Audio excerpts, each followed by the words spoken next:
Olá pessoal, boa tarde. Aqui é o Wagner Borges.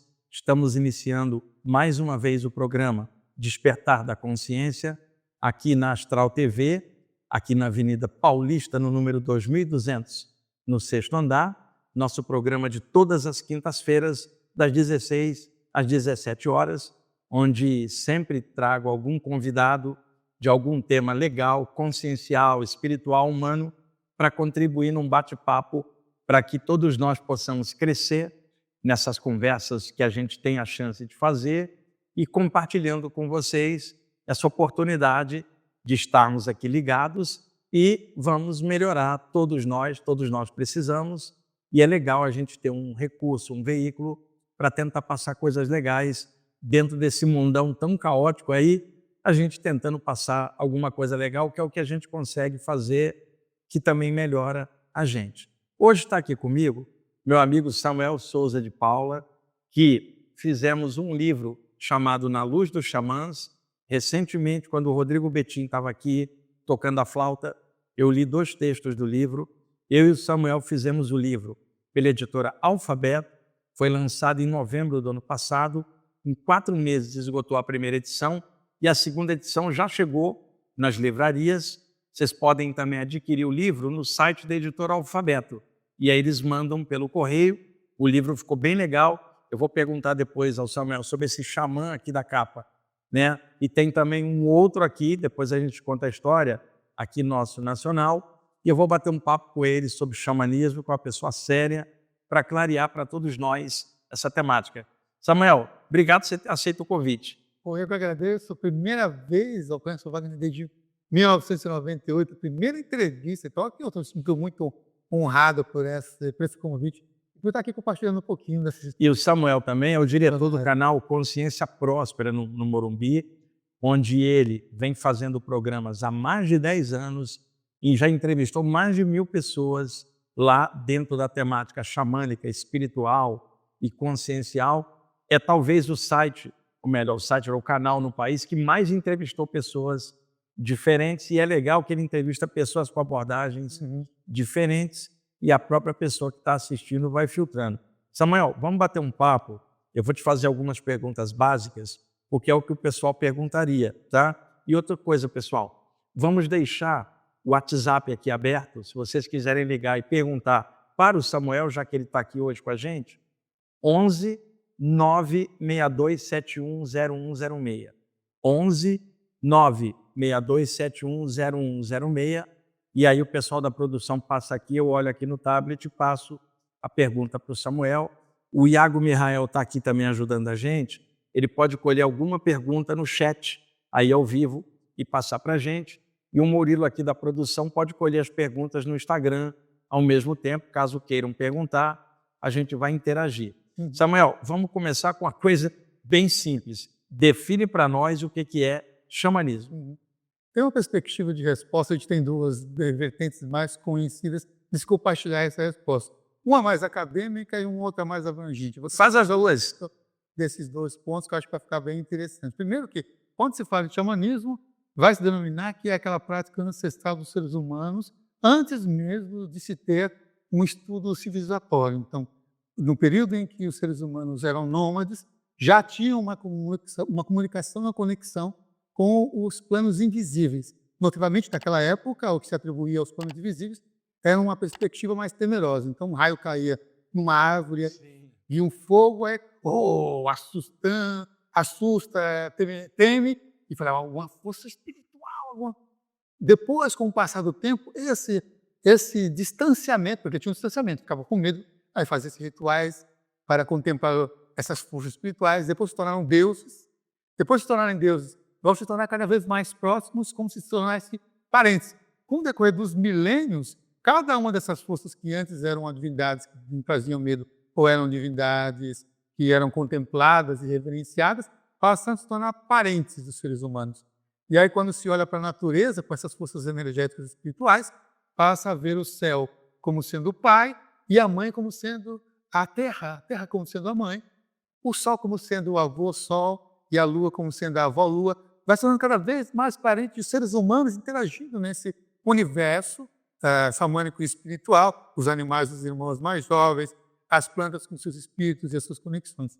Essa é uma perspectiva de xamanismo mais abrangente, mais aberta, mais universalista e transcultural, que é uma herança da humanidade. Aí quando você vai, por exemplo, na ciência da religião, vai falar que é a própria religião, as próprias religiões do planeta vão nascer com esses seres humanos. Porque são as mais antigas tradições, elas vêm dos povos nativos antes das religiões mais clássicas. Aí quando vem o momento da civilizatória, quando vem as conexões mais organizadas de assentamentos depois, todo o processo de grandes cidades e metrópoles, aí fica o processo mais dogmático em alguns quesitos, e outras vão beber de um trajeto mais tradicional de etnias.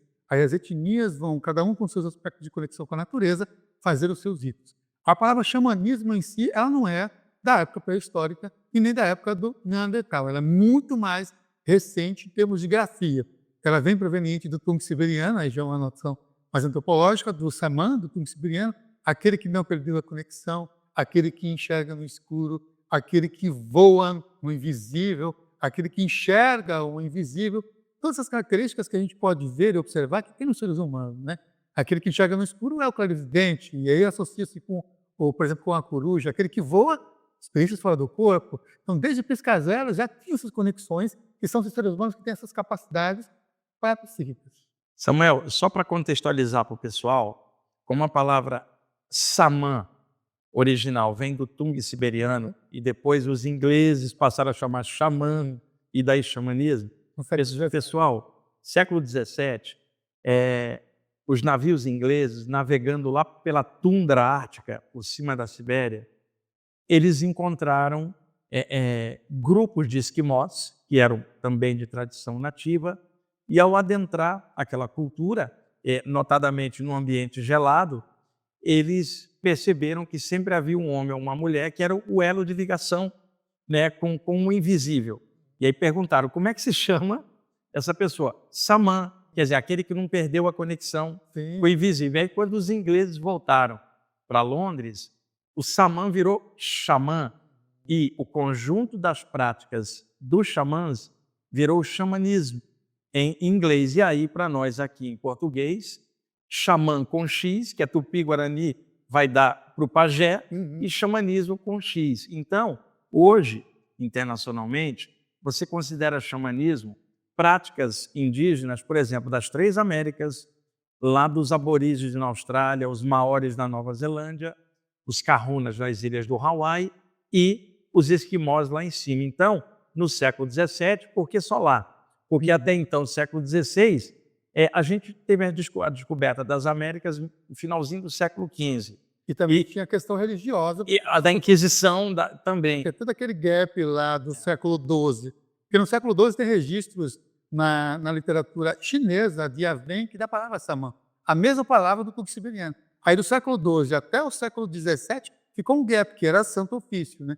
Por conta das questões religiosas, não se utilizava, era proibido, eram perseguidos. Aí depois, com a queda, a desistência, acabando essa pressão da igreja em si, começou a abrir, as pessoas procurarem conhecimentos dos povos originários, cada um procurando aquilo que era a herança ancestral, antes mesmo dos processos religiosos chegarem naquele momento. Samuel, como é que se explica populações indígenas, isoladas lá na Austrália, ou nas Américas, ou lá na Sibéria?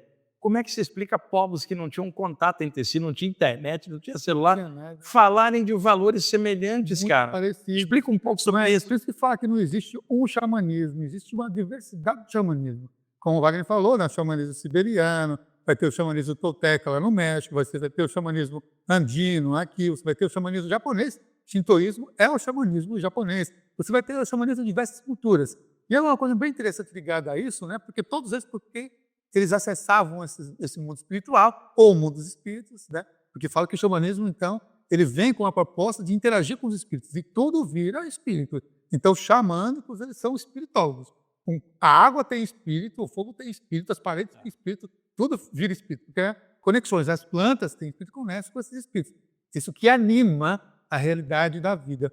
E aí eu conto uma coisa bem interessante também, porque no 1920 começa o Messias escreveu o livro dele, xamanismo é as técnicas arcaicas do êxtase. Ele é um dos pioneiros no Ocidente a fazer Ele é isso, um né? dos grandes propagadores desses conhecimentos. Antes dele ainda tinha a Shaptiska, né, Maria Antonieta Shaptiska, que ela é uma romena que viaja em loco até a Sibéria. Isso no início da Primeira Guerra Mundial. Ela viaja e vai fazer uma pesquisa junto com esses xamãs lá na Sibéria. Ela é uma mulher, olha só. Aí duas pessoas falaram, mas cadê as mulheres nesse meio xamânico? Uma mulher pesquisadora foi lá em loco. Por que eu estou falando isso? Porque o Messias ele nunca saiu, ele nunca foi até lá. Foi as pesquisas de livros, de informações de outras pessoas que chegaram até ele. E ela foi a primeira que foi lá em loco, registrou tudo. E aqui no Brasil saiu um extrato do livro dela, de 1912, chamado O Segredo do Xamanismo, um capa preta, Taiu é o nome da editora. Que é para honrar também essas mulheres. Por que eu estou falando isso? Estava dando uma aula lá na universidade, dá uma página, e perguntava, você só cita fontes do masculino, só homem? Bom, por conta do nosso processo também de patriarcado. Mas temos também na história algumas mulheres, que, inclusive, quando se fala de história, de registros arqueológicos, o que se tem é a primeira mulher, que estava todo com trajetos, vestimentas nativos dos seus povos. Então, assim, na antropologia e na arqueologia, a mulher é o registro da primeira xamã, com sua sensibilidade e com suas conexões. E a Maria Antonieta Shaptiska foi a primeira a escrever para o mundo na academia. E aí, anos depois, 20 anos depois, começa a terminar a escrita do Mircea Eliade, só que ele só publica depois da Segunda Guerra Mundial. O que aconteceu? O Mircea Eliade faz parte do círculo de Eranos. Então, o Mircea Eliade era amigo do Jung, era amigo do Joseph Campbell, era amigo de um monte de pessoas de grande poder de propagação do conhecimento que abraçou essas ideias. E aí, com o Mircea Eliade, publicado lá em 1950, começou a propagar essa ideia de xamanismo. Depois dele veio Carlos Castanheira, na década de 60. A Erva do Diabo fez um sucesso na época enorme. Não é? E aí nós estamos vivendo na Erva do Diabo, que é a década de 60. Aqui no Brasil, nós temos uma imposição política mais conectada com a Igreja Católica, e no mundo inteiro, o único lugar que fica a Erva do Diabo é o Brasil, por causa da conexão religiosa, porque lá fora é as técnicas Yankee do xamã Dom Juan de Matos, que são as técnicas espirituais. Por que eu estou falando isso? Porque lá em 1712, Adam Stein publica a primeira pictografia de um xamã. E ele chama, sabe como é que é o nome dele? Sacerdote do Diabo. Porque o resquício ainda... Cara, que visão terrível. Vai associar xamanismo com o diabo. Muita gente faz isso ainda, por ignorância, radicalismo, né? Inclusive, do mesmo jeito que aqui no Brasil tem o preconceito contra as tradições afro, contra a tradição indígena também, isso é até mais antigo, né? Nossa, falar em afro, tem o xamanismo africano, nas culturas da Gara, por exemplo, já vê uma série de conexões. Existe uma prática chamada Canoas dos Espíritos, que é realizada milenarmente. Tem outra também que é milenarmente, que é 12 mil anos, que é a NP. Mas a Canoa dos Espíritos você vai encontrar em todos os continentes.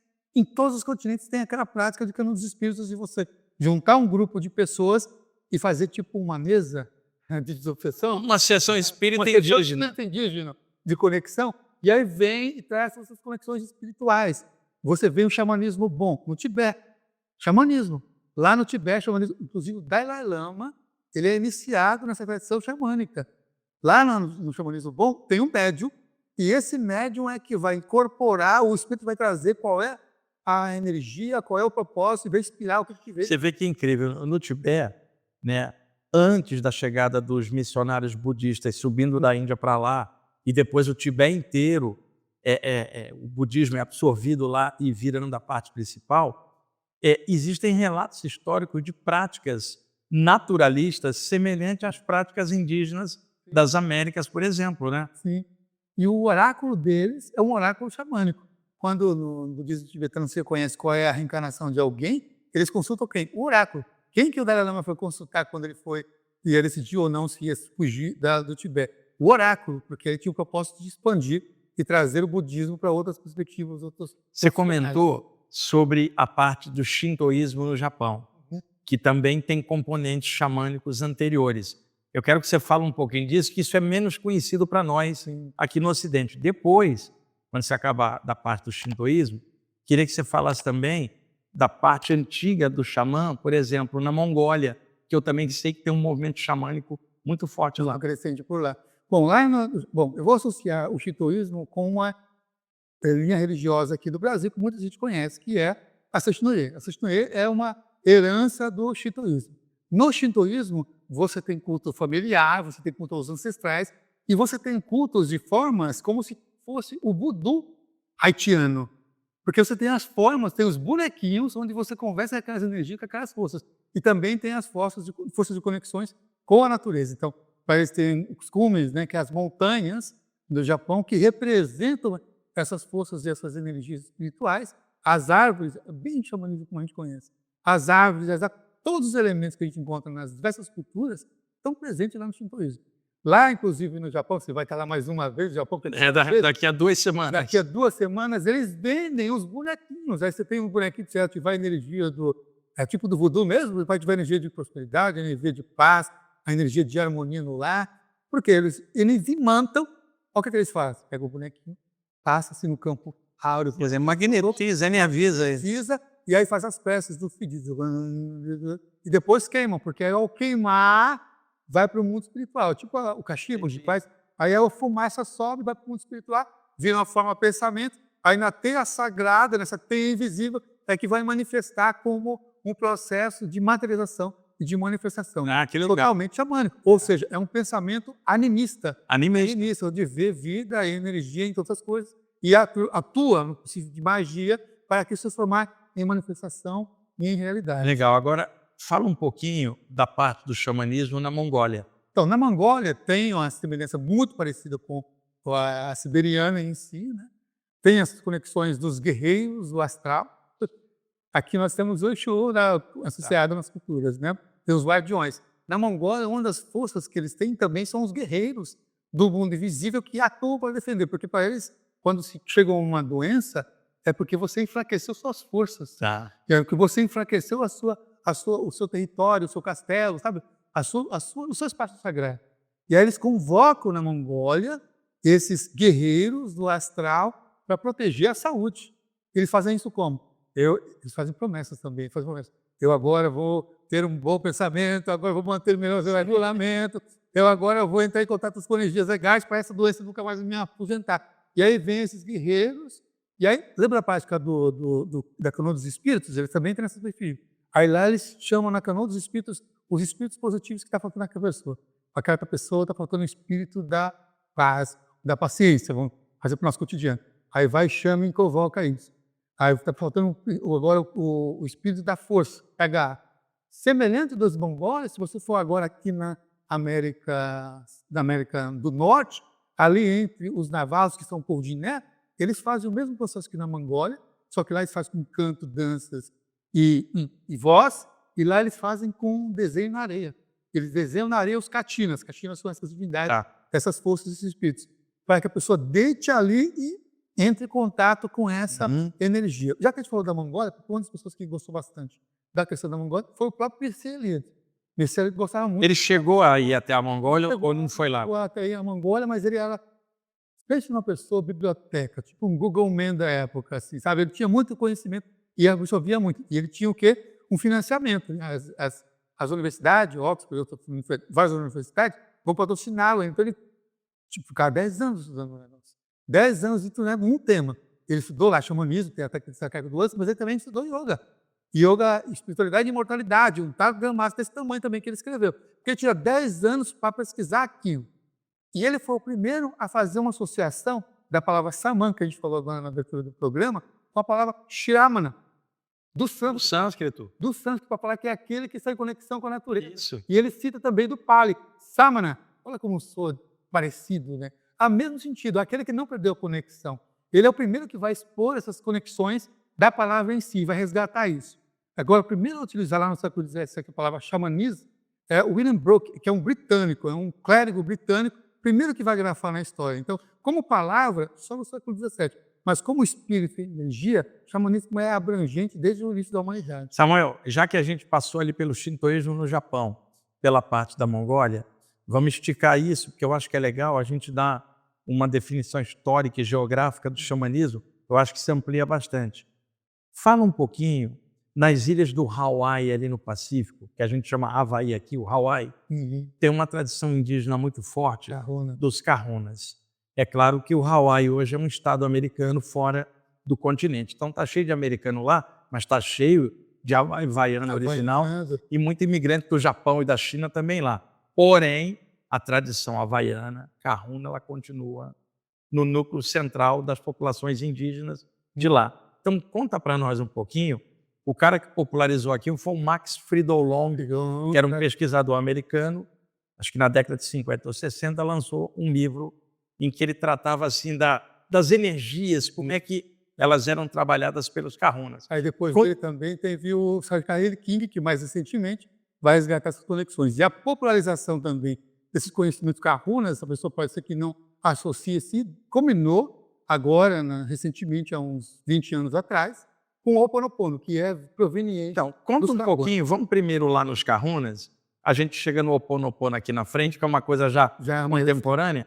Vamos lá atrás, conta um pouquinho da tradição kahuna, os fios de energia que eles falam, a magia. Uma vez, Samuel, eu estava para dar uma palestra e o Márcio, que trabalha lá com a gente no IPPB, tinha conseguido um CD do Devakan, aquele músico New Age incrível, em que ele chama Ancestrais.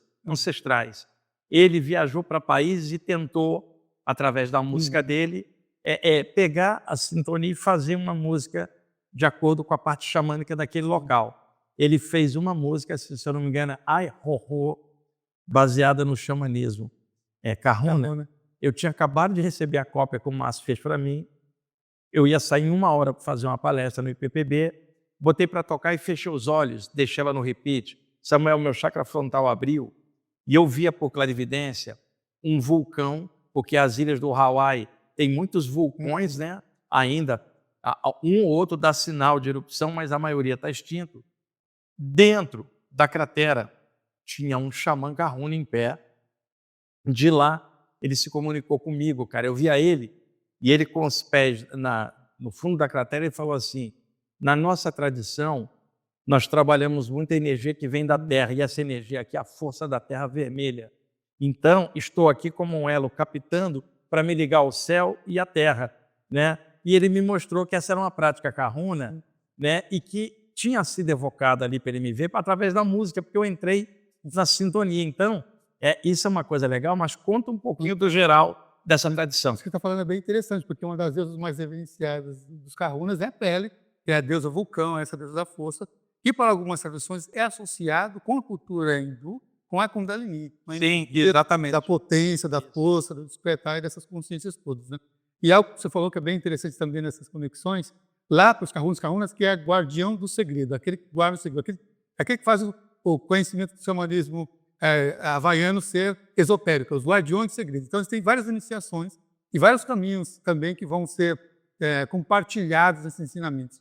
Mas tem 3 formas de conexões que eles associam com Lani, Pono e Ku, que são as 3 dimensões, uma dimensão mental, outra dimensão astral e a outra dimensão física.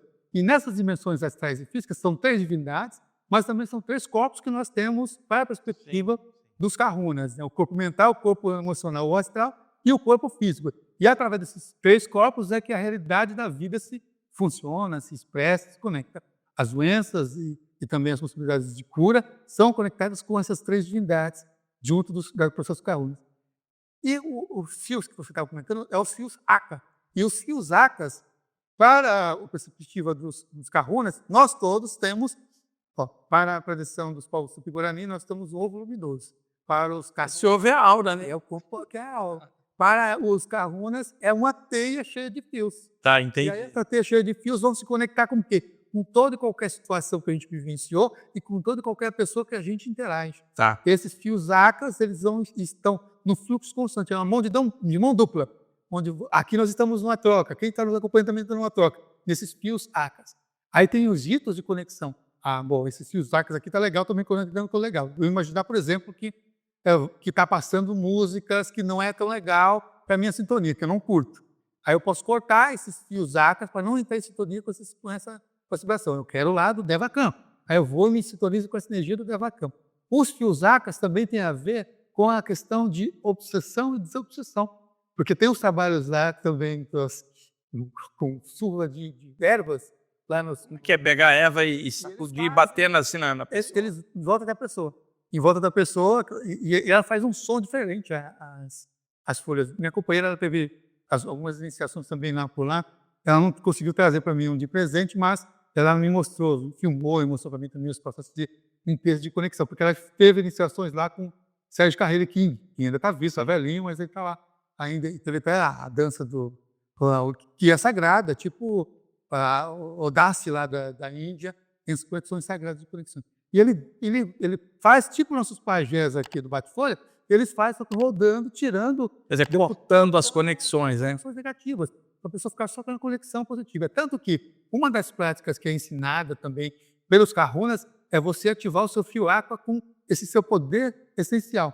Ele fala que você está aqui expressando uma experiência meio que teatral e sem ter um fio, é tipo ter um fio conectado aqui no topo da cabeça, no coronário de posição social, e você se conecta com esse fio universal, que é o todo, e você acessa a sua força de clareza. Tinha a mesma coisa que foi chamado na Índia de Antakarana, depois as teosofistas e ocultistas passaram pela mesma coisa. Mesma coisa, diversas culturas falando sobre esse mesmo processo de conexão. É algo muito crônico. Como é que desembocou isso no Ho Oponopono? Então, no Ho Oponopono. Aí depois da década de 70 e também 80, chega o Sérgio Carreira King popularizando best-sellers dos seus livros de cura Kahuna e outras conexões.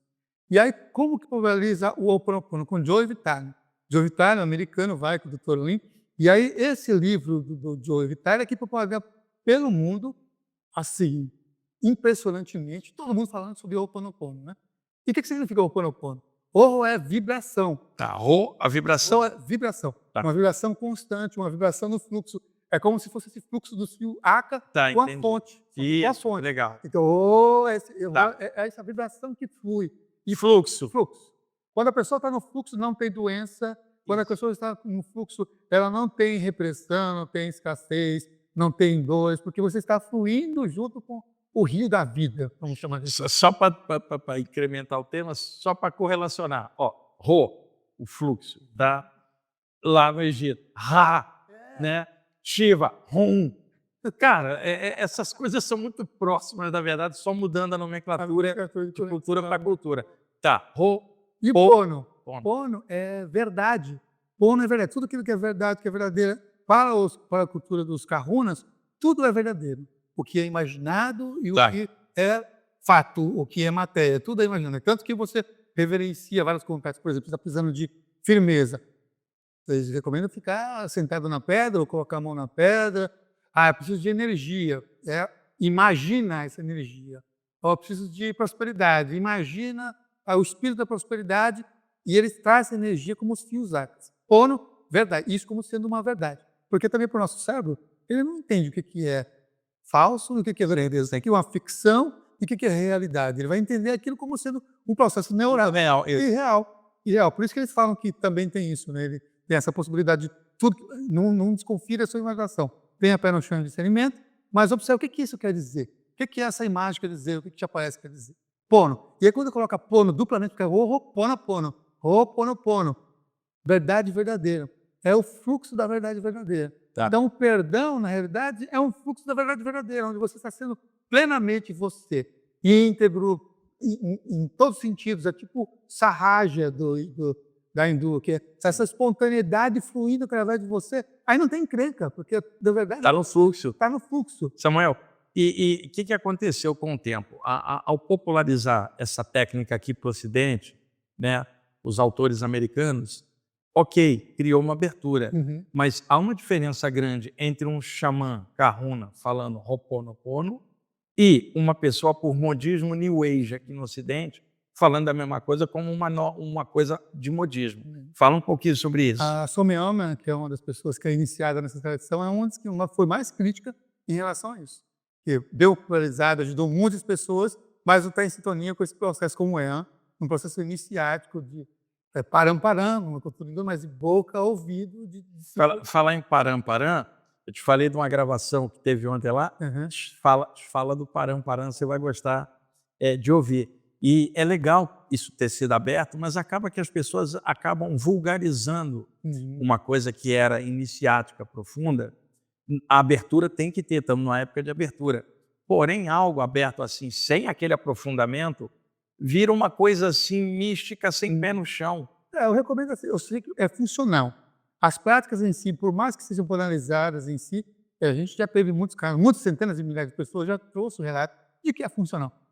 É melhor uma pessoa fazer uma prática de perdão, de entrar num fluxo de plenitude ou um fluxo de cura, do que ficar apurrinhando o outro, colocando a culpa no outro, enchendo o saco do outro, essas conexões. Mas de verdade, o que a São Paulo vai recomendar vai buscar onde é que está a essência. Onde é que está a essência dessa tradição? O que ela tem a mais? Não é só eu sinto muito, me perdoe, eu te amo, sou grato. Tem muito mais do que isso nessa expressão. Busque o que é que está além desse. Tira esse véu, né? Tira esse véu.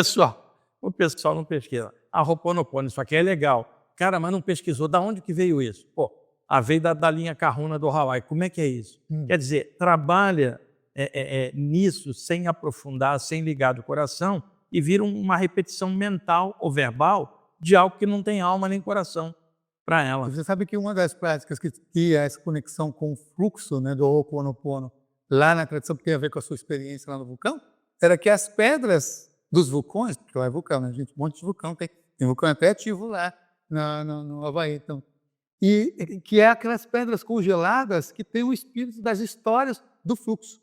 Por isso que algumas práticas, às vezes, eu recomendo, pega uma pedra dessa, como se fosse um talismã, e entre em contato com a história. Porque assim, para a tradição e para muitas tradições transculturais, vão dizer quem são os primeiros contadores de histórias, quem são as primeiras pessoas, as primeiros guardiões. Para a cultura mais teosófica e oriental, vai dizer que o registro acástico está no alto, no plano invisível. Não, mas ele está em tudo, na verdade. E enquanto que para as culturas dos povos originários, provavelmente também dos Kahunas, estão nas pedras. Tá. Porque elas estavam aqui antes dos seres humanos passar e continuou aqui, a gente vai, só encarna, e elas continuam guardando. Então, a memória do planeta para essas culturas são as pedras. E para os Kahunas, as pedras vulcânicas é que vai trazer essas sintonias com o fluxo.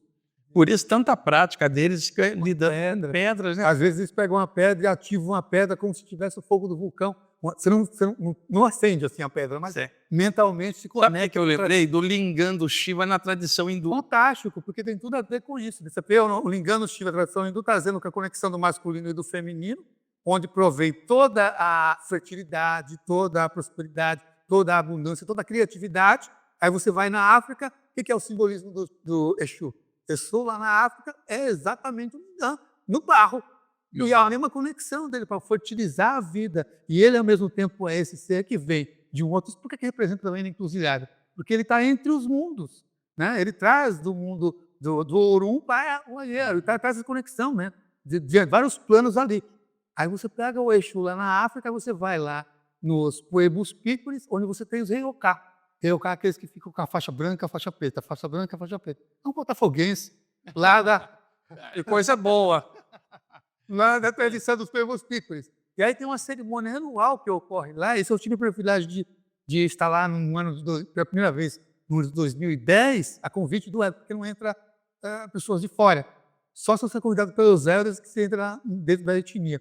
E aí você tem um mastro gigantesco de uns 7, 8 metros de altura, e lá em cima tem uma cornucópia sagrada, lá em cima. E só quem pode tirar é os Reioká. Reioká é aquele que brinca, aquele que veta, aquele que vem na palestra do Wagner e dá aquela sacaneada, sabe? Aquelas pessoas assim, de brincar. É tirar a pessoa da caixa, porque o riso tira você da forma, do sério, daquela coisa sisuda. E eles são esses seres Reioká. E eles sobem sem nada naquele maço, de 8 metros de altura, só no braço, e tira a oferenda.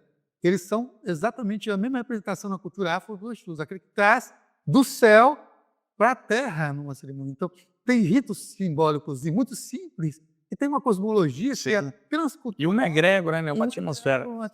Iago, tem perguntas aí no chat? Não, né? Então vamos lá. Eu estou dando ênfase hoje nessa parte assim, geográfica para dar uma visão. Vamos agora lá na Oceania, na Austrália, os aborígenes. Os aborígenes. Samuel, eu acredito que de todos os povos nativos, para nós aqui no Ocidente, os mais misteriosos são os aborígenes. Eles são muito fechados dentro da tradição deles. Muita coisa não foi passada, como dos Kahunas foram passadas, mas lá na Austrália não. Fala um pouquinho do xamanismo da Austrália entre os aborígenes. Entre os estudos antropológicos, vou falar que na África que estão os seres humanos mais antigos. Mas os estudos mais recentes vão identificar que não, que são os australianos, e é que lá que tinham os seres humanos até hoje, se mantém aquela cultura. E ela tem tudo a ver com o espiritual do corpo. Porque toda a cosmologia dos australianos vai falar sobre o mundo dos sonhos. E o aborígene se considera o guardião do sonho, não é O isso? guardião dos sonhos, porque é através do guardião dos sonhos que você internaliza e você faz a sua história. Você vai lá e pesca uma das possibilidades de sonho e manifesta ele. Eles têm uma grande montanha, que é a Montanha dos Sonhos, que é reverenciadíssima, onde eles fazem suas caminhadas e peregrinações até ela, essa montanha, para resgatar os sonhos essenciais. É como nas culturas que fazem as pinturas rupestres, só que no caso dele, eles vão para sentir a energia, não tem especificamente as pinturas rupestres. Tem pinturas rupestres lá, mas nessa montanha específica eles vão resgatar a essência. É como se você viesse aqui, antes de encarnar, vamos fazer um paralelo com o nosso contexto. Antes de encarnar, na Entre Vidas, a gente combinou que a gente ia fazer um processo de caminho assim, inspirado, assim, tipo o trabalho que você desenvolve. Veio para ampliar com o discernimento, fazer a integração do Ocidente e do Oriente, fazer de uma maneira universalista.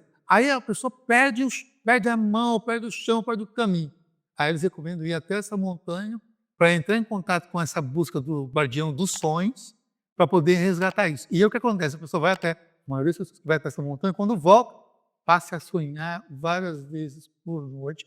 E nos sonhos vem essas conexões. Vão dizer as mensagens. Mensagens que é tipo assim, parece que o operador falando assim, você esqueceu disso, disso que você combinou, disso que você combinou. Então tem muito disso, dessas conexões.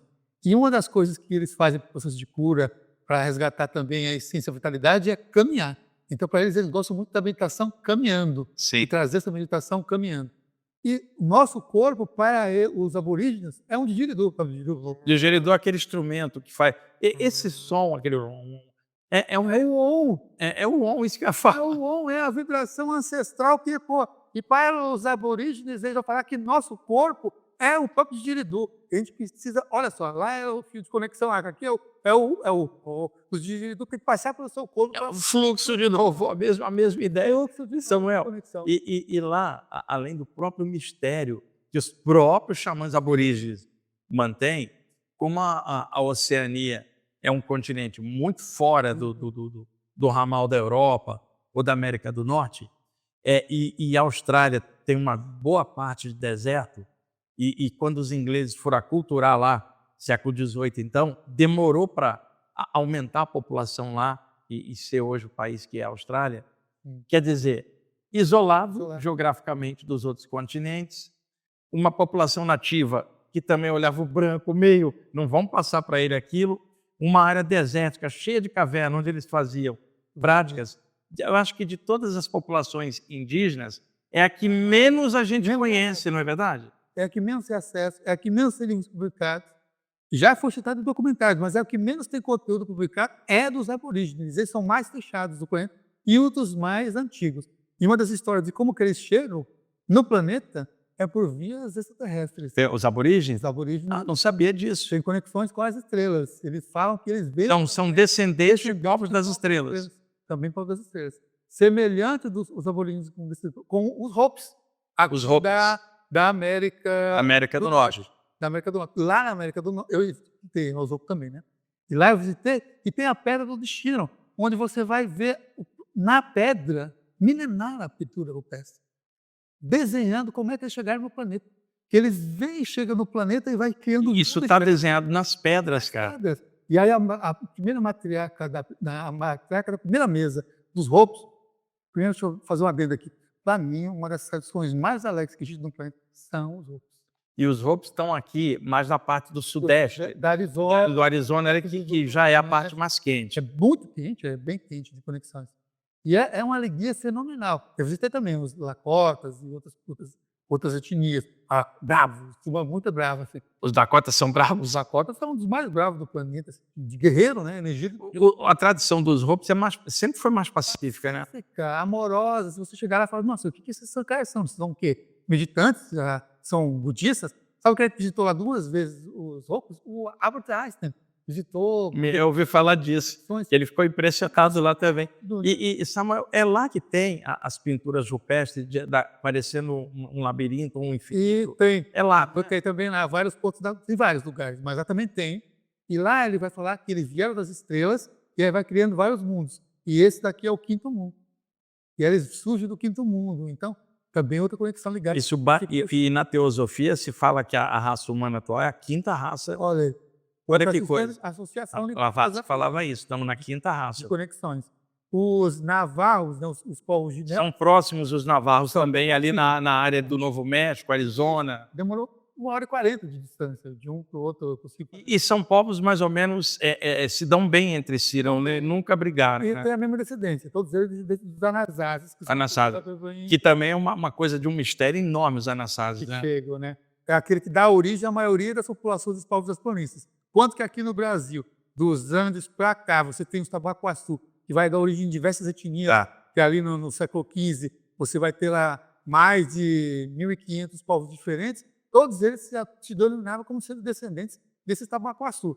Lá são os Anasazi. É o povo comum a todas essas áreas. A todas as possibilidades. Então, os ancestrais deles... E Samuel, em qual das tradições nativas ali do sudeste dos Estados Unidos tem os kivas, aqueles buracos que o xamã fica dentro? Conta um pouco. Quem tem o kiva? Os Pueblos Pícolos têm o kiva, os Úteis do Sul têm o kiva, os Hopis têm o kiva, os navarros que são um povo de Né, têm o kiva. E o que é uma kiva, para você saber o que é uma kiva? O kiva é assim, ó, é uma construção quadrada, também construções circulares, redondas, que nessas etnias, mas é normalmente uma construção quadrada e é no fundo da terra. É tudo fechado, só tem uma escadinha que você desce, e ao descer essa escadinha você fecha. E o cara fica isolado embaixo da terra. É uma busca da visão dentro da terra que ele faz. Aí tem a kiva do trovão, aí tem a kiva das águas. Qual que é a diferença entre elas, por exemplo?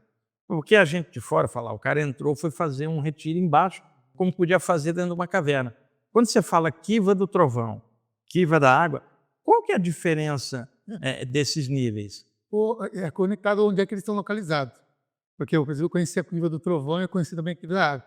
As duas. E também conheci a kiva no Colorado, uma kiva ancestral desses Anasazes, que era a kiva do ar. Tem a ver com os elementos. A kiva do ar é uma encosta, é um cânion. Eles fizeram, cavaram no cânion uma kiva. E aí você para e você escuta. Você escuta o som do vento? O vento falando com você. Você só para e você escuta. Tá. Parece que canta o vento, para você ter uma ideia assim. Bem assim no cânion. A do trovão, eu não vi ela em funcionamento. Mas foi aqui onde o Joseph Biltpetiero, que é um dos que me acolheu lá nessas culturas dos Pueblos Pícolos, se iniciou. A do trovão é do lado do cemitério. E nas iniciações, incrivelmente, começa a trovoar, os raios caem ali. Vai caindo ao redor do cemitério e dessa kiva. E aí ele fica ali 21 dias sem comer. Por isso que fala que aqui tem incidência de muito trovão, provavelmente raio também. E aí essas pessoas que são iniciadas ali são realmente trovões, tipo, vou despertar as pessoas. Tipo, pessoas assim, como você que chega num lugar e vamos esclarecer. O Joseph é assim. Ele foi iniciado no espírito do trovão lá na kiva para falar para o mundo de uma forma que mexa e desperte lá o discernimento. E a das águas é do lado de um rio. Então tem a kiva aqui, bem aqui feita, e o rio correndo aqui, o fluxo gigante do rio entra com o espírito das águas. Então cada uma delas eu associo como sendo isso. Por quê? Porque eles vejam que os elementos todos são os Kaxinas, são essas divindades e forças de conexões. Né? É uma caverna. Né? Eu não lembro qual é o grupo indígena lá, que tem, por exemplo, numa das reservas indígenas, tem uma caverna que ela é para baixo. Tá? Você vai descendo, aí ela é para baixo. E que dentro dessa caverna nunca entrou um homem. São só xamãs mulheres e que fazem cantos de cura no dialeto nativo e que nunca entrou um homem. Quer dizer, o sagrado feminino ali é forte, essa egrégora. Você chegou a conhecer esse lugar? Não cheguei a conhecer, não sei se minha companheira chegou a conhecer, mas eu lembro da música. Isso. Mas tem vários outros círculos de conexões. Assim, eu não cheguei a conhecer essa caverna específica. Eu conheci em Sedona a caverna dos xamãs. Essa daí necessariamente não era só das mulheres, mas eu conheci lá nas etnias de Né, uma que era só para as mulheres e que eu não podia entrar. Só as mulheres que podiam entrar e fazer as conexões. Porque também tem uma coisa bem interessante. Você vê, eu falei dos Lakotas. Tem muitas cerimônias que não é permitido mulheres entrar. As pessoas usam, por exemplo, a Sundance. A Sundance, que é aquela dança onde se pendura assim no peito. É só os homens que podem dançar essa dança, porque é um sacrifício para muita terra. Fica 3, 4 dias, aí você comer em direção ao sol, até que eu fui convidado para fazer essa cerimônia, mas eu falei assim, olha para o meu peito. É melhor não. É melhor não. Você sabe que eu me lembro, eu tinha 15 anos, em 1977, a fazer 16, e eu ia muito ao cinema com meu pai, e nós fomos assistir um filme chamado O Homem Chamado Cavalo, que era com Richard Harrison, que era um ator famoso na época, e eu me lembro dele pendurado lá naqueles negócios. Eu tinha 15 anos, aquela imagem me impactou muito. Eu danço outras danças, mas é dança também de 4 dias, 5 meses de separar. É a mesma cerimônia, só que não tem a garra de águia, que é o chamado. A minha primeira professora de NP, ela foi iniciada pelos Lakotas, ela que fez, por exemplo, me coordenou o meu ensino para a NP, a cerimônia de purificação, e também a minha primeira busca de visão foi com ela. E ela fez, e para ela foi uma honra, porque poucas mulheres fazem.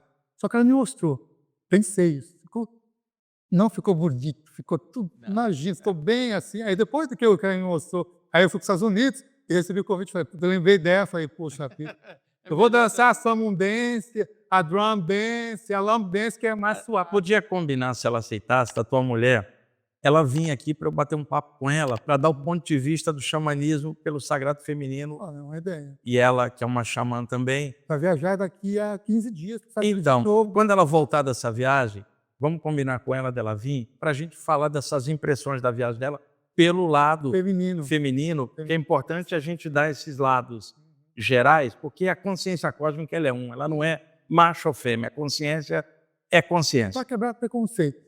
Tem tradições, sim, que qualquer pessoa que nasce de uma maneira diferente do convencional, elas são esquartejadas e mortas, né? Hermafroditas é uma dessas possibilidades. Mas tem culturas no Canadá, nos Estados Unidos e em outras regiões do planeta, que os que têm, chamam de 12 espíritos. São os mais sagrados. Xamãs são aqueles que têm os dois, tanto masculino quanto feminino, porque interage com essas duas coisas dentro do próprio corpo. Então, quebra essa noção do machismo da sociedade, quebra também a noção do matriarcado ou das regiões matrizes, de conexões matriciais, de conexões, porque vai ver assim, que o interessante, primeiro, que vem de tradições de androginia acontecendo o essencial, porque ali você não tem preconceito. Se é andrógeno, você reverencia de todas as formas. E aí não tem essa coisa de falar, não, essa aqui é menor, essa aqui é pior. Não, todos eles são sagrados. E quem consegue manter? Por que eu estou falando isso? Porque tem ritos de conexões em que a pessoa tem uma mentalidade muito fechada, patriarcal, por exemplo, em que os espíritos da floresta recomendam ele entrar em contato com o feminino.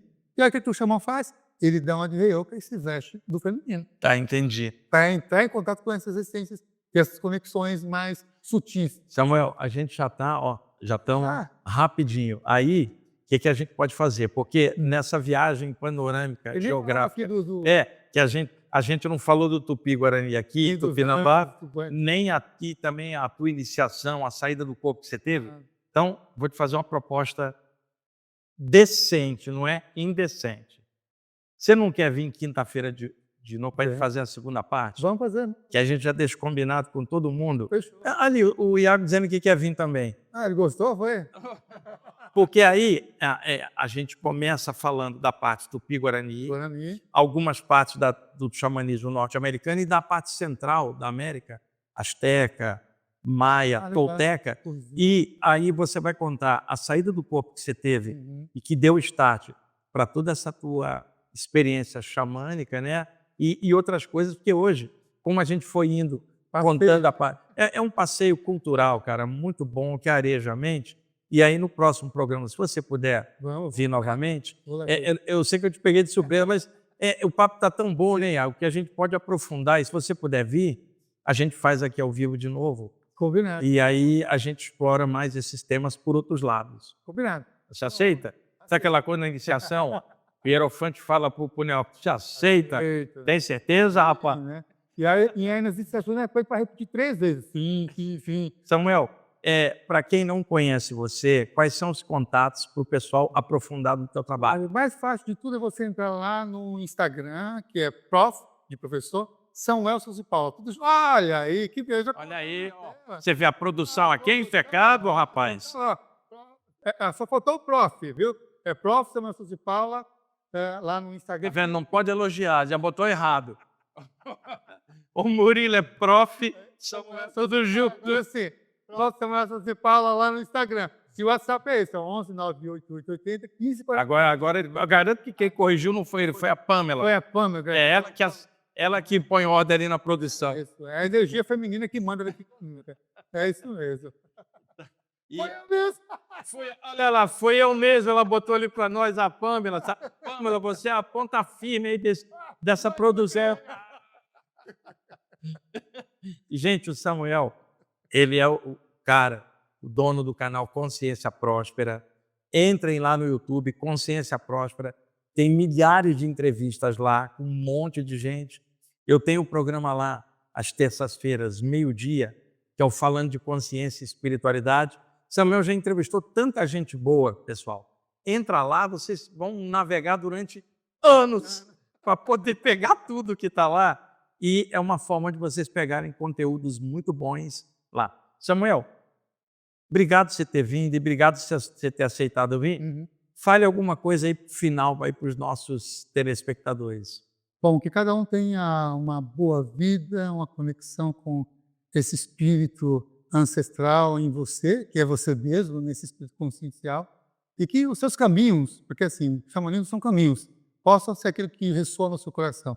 E se esse caminho tem coração, como diz a oração tolteca, siga esse caminho de mente aberta, de coração aberto, e veja as verdades que possam ser despertadas, já que tudo é verdade para a cultura dos Carronas, desperta as suas verdades. E eu quero também fazer um espírito da aloha, né? Que é gratidão para vocês nos ouvir, e o Wagner por essa oportunidade de estar aqui compartilhando um pouco, assim, para mim eu me sinto muito honrado, porque teve uma época da minha vida, durante muitos anos, que eu era considerado louco, demônio do corpo, e muitas pessoas Vida, né? e agora ele está aqui na TV com Um monte de gente, você passou por isso, está com o diabo, está maluco. essa história. Então eu super agradeço por esse momento que a gente vive, onde a gente pode compartilhar de uma maneira aberta, espontânea. Assim, Legal. E na semana que vem a gente vai falar dessa ilustração do Leonardo Dolfini, linda, fantástico. desse xamã e do xamã nosso aqui, né, da América do Sul. E, gente, o livro Na Luz dos Xamãs, editora Alfabeto, livrarias grandes tem, ou pode adquirir pela editora Alfabeto, pelo site. Se quiser também, sabe o que pode fazer? Hum. O mesmo WhatsApp, se quiser o livro autografado, nesse 11 98880, a gente autografa o livro todas as terças-feiras. Então passa o fone de novo. 11 98880 1545. Esse está na tela mesmo. Está na tela. Você pode adquirir o livro lá Autografado. e recebe autografado por nós dois também. O livro está bem legal. O Samuel, com toda a parte técnica dele, contando a parte fundamental do xamanismo. E eu entrei com a parte espiritualista. Deu uma química boa, uma junção. Muita gente gostou. Para nós dois está sendo muito legal. Nós somos amigos há muito tempo e foi legal a gente ter feito esse trabalho junto. Então, está aí a dica para vocês. O livro, não é porque foi a gente que fez, está muito bom. Está muito bom. Muita gente está gostando. Já está na segunda edição, em 4 meses que foi lançado. O livro está circulando no Japão, também já tem distribuído em Portugal. Então, uma boa sugestão de livros para vocês. E quero agradecer a vocês por estarem assistindo o programa e a diretoria aqui do canal, o Edu Scafon e o Maurício, que são os diretores, por ter me convidado para fazer o programa e me dar essa liberdade de trazer convidados aqui para poder bater esses papos sobre vários temas. Semana que vem o Samuel vai estar com a gente. Depois nós vamos ter um programa com um entrevistado muito bom, que eu vou deixar em off por enquanto, sobre ufologia. Vou trazer de novo aqui o professor Carlos, que esteve aqui no outro programa, para cantar mantras novamente, o Rodrigo Betim com a flauta, e aí a gente vai trazendo pessoas legais para tentar contribuir com alguma coisa boa, quer dizer, ventilar coisas boas, é o que a gente tenta fazer e assim a gente vai melhorando ao tentar passar essas coisas boas, tá bom? Muito obrigado aí por vocês estarem junto com a gente. Até o próximo programa.